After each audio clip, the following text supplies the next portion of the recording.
Our part 2 of our Park Square Show. So ngayon po, magkakaroon na po tayo ng tagisan ng talents ang ating bumbero. Hanga ako sa iyo at ang talentado. Ay, inayos din ng ano? Oo. Inayos din tong ano? Oo. Comprising of our BFP personnel. Yung athletic foul? Oo. Ganda na nga eh. So we will now start our program. Good afternoon, ladies and gentlemen, to our distinguished... Sa wakas nakarating din ako rito. Bakit hindi ka nakarating ito? Hindi pa. Oo nga.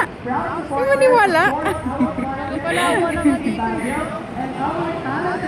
Sa wakas. So, di, puro plano lang din ako noon. Mapunta dito. Oh, at least ngayon, nang di inaasahan. Di ba? Nang dahil sa'yo.